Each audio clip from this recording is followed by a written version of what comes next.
Hello guys, welcome back to my new video.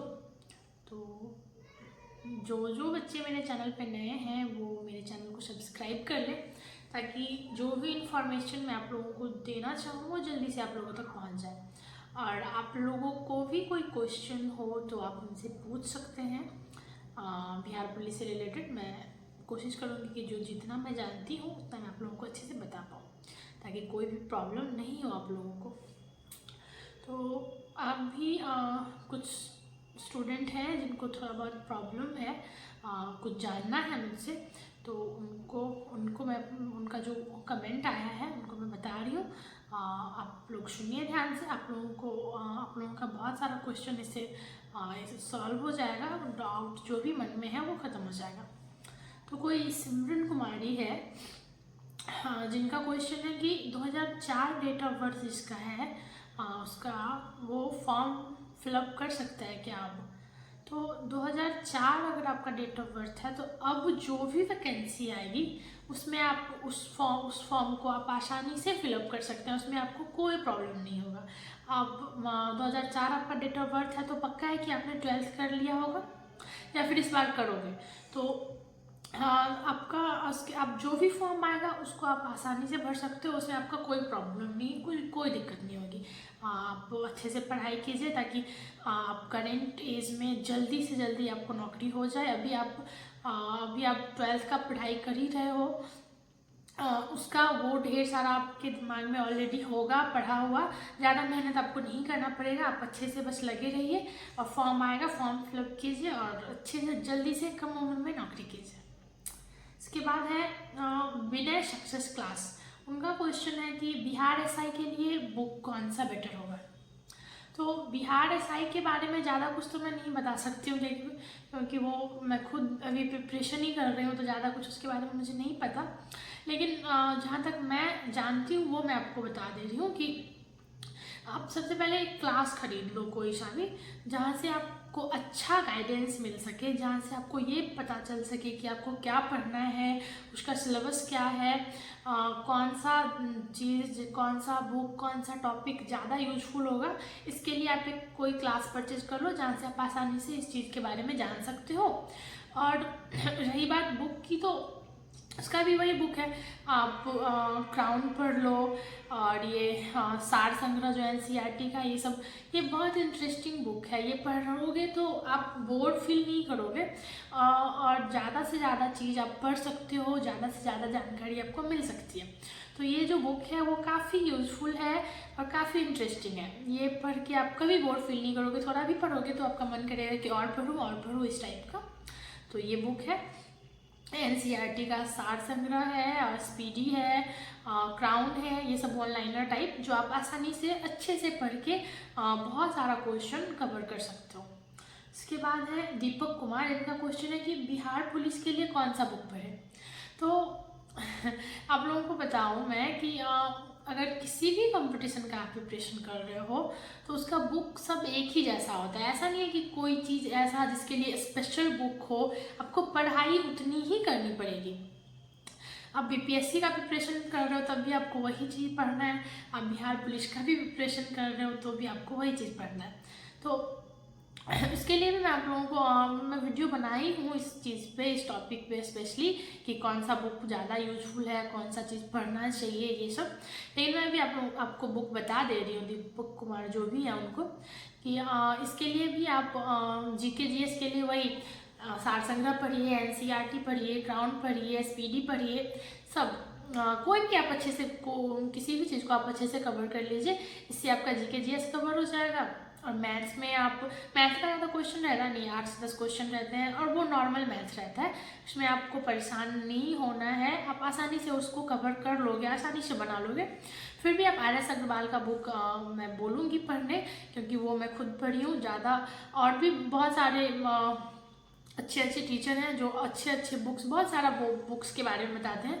तो बहुत सारा तो मैं खुद नहीं बनाई हूँ तो मुझे नहीं पता, लेकिन RS अग्रवाल का जो बुक है वो बहुत ही ज़्यादा यूजफुल है। आप आसानी से उसके क्वेश्चन को कर पाओगे, समझ पाओगे। उसका जो एनालाइज किया हुआ आंसर है, उसका जो बनाया हुआ क्वेश्चन है एग्जाम्पल वाला सब, वो भी बहुत अच्छा है। वो उसके लिए आपको किसी टीचर की ज़रूरत नहीं पड़ेगी। वो बुक आप अगर खुद से ध्यान से पढ़ रहे हो तो उसके क्वेश्चन को आप आसानी से सॉल्व कर सकते हो। उसके लिए किसी टीचर की ज़रूरत आपको नहीं पड़ेगी। मैथ, इससे आपका मैथ कवर हो जाएगा। और हिंदी इंग्लिश का कुछ क्वेश्चन रहता है 5, 7, 8, 10 ऐसे, तो वो उसका कुछ ग्रामर है जो आप बचपन से पढ़ते आ रहे हो, तो उसके लिए आप किसी भी कोई भी ग्रामर ले लोगे हिंदी इंग्लिश का, तो उससे आपका क्वेश्चन कवर हो जाएगा। हिंदी इंग्लिश बहुत टफ नहीं होता, थोड़ा बहुत क्वेश्चन होता है जो हम बचपन से पढ़ रखे होते हैं वो सब। तो आपका इससे हिंदी इंग्लिश का क्वेश्चन भी सारा कवर हो जाएगा। और कुछ क्वेश्चन करेंट अफेयर के होते हैं। तो करेंट अफेयर तो जिस टाइम में आप एग्ज़ाम दोगे, जिस टाइम का आप एग्ज़ाम फॉर्म फिलअप किए हो, उस टाइम का मार्केट में जो भी करेंट अफेयर अवेलेबल हो वो आप पढ़ लो। बाकी आप जो बस एक चीज़ इसमें ध्यान देना इस एग्ज़ाम में कि आप जो पढ़ रहे हो वो प्रॉपरली आपके दिमाग में याद रहना चाहिए। आप उस चीज़ को भूले नहीं, किसी भी तरह का कन्फ्यूजन नहीं हो, जो भी आपने पढ़ा है वो अच्छे से रहना चाहिए दिमाग में। क्वेश्चन बहुत टफ नहीं होता है। क्वेश्चन ऐसा होता है, बच्चे सारे क्वेश्चन को जानते रहते हैं, बस प्रॉब्लम ये है कि वो कवर नहीं कर पाते। वो एक्चुअली कंफ्यूज रहते हैं कि सारा ऑप्शन एक जैसा रहता है, एग्जैक्ट आंसर क्या है, इसमें बच्चे गलती करते हैं। तो ऐसा नहीं करना है, आप पढ़ाई बहुत अच्छे से कीजिए ताकि किसी भी तरह का कन्फ्यूजन ना हो और आपका रिजल्ट हो पाए। बस यही कंपटीशन, ये इसी को कहते हैं, यही कंपटीशन है। अगर आप कन्फ्यूजन की वजह से एक क्वेश्चन गलती करते हो तो बहुत सारे बच्चे उस क्वेश्चन को सही करके आपसे आगे निकल जाएंगे।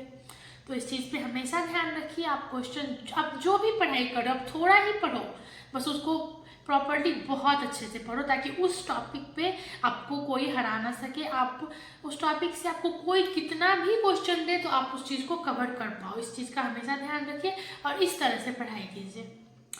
और कोई है कि दिल नवाज खान, उनका क्वेश्चन है कि सब्जेक्टिव पढ़ना अच्छा नहीं लगता, सिर्फ ऑब्जेक्टिव पढ़ के एग्ज़ाम क्रैक कर सकते हैं क्या? तो सिर्फ एग्ज़ाम क्रैक करना अगर आपका पर्पस है तो एग्ज़ाम क्रैक आप कर सकते हो, लेकिन जब तक आप सब्जेक्टिव नहीं जानोगे आप उस फैक्ट को याद ही नहीं कर पाओगे। आप अभी याद करोगे फिर 2 दिन में उसको भूल जाओगे, तो ये मुश्किल नहीं, बहुत मुश्किल है। बिना उस चीज़ को डीपली जाने उस चीज़ को याद करना बहुत मुश्किल है। तो मैं यही बताऊंगी कि ये संभव तो है लेकिन बहुत मुश्किल है। तो आप अगर सब्जेक्टिव पढ़ के ऑब्जेक्टिव याद करते हो तो ज़्यादा टफ रहेगा और उस चीज़ को आप भूल भी नहीं सकते हो। आप उस चीज़ को लंबा दिन तक याद रखोगे। ऐसा नहीं, अगर आप सिर्फ ऑब्जेक्टिव याद करते हो तो आज पढ़ोगे, फिर 2 दिन याद रहेगा, फिर तीसरे दिन भूल जाओगे। तो ऐसी पढ़ाई का क्या फ़ायदा जो जल्दी जल्दी आप भूल ही जाओ। तो ऐसा नहीं पढ़ना चाहिए, मैं बता रही हूँ मुझे जो लगता है। बाकी आप अगर ऑब्जेक्टिव रट के एग्ज़ाम पास करना चाहते हो तो जीके जीएस का क्वेश्चन जो होता है वो क्वेश्चन चेंज थोड़ी होता है। क्वेश्चन है कि ये यहाँ इसका आंसर ये है, तो उस चीज़ को आप रट लो।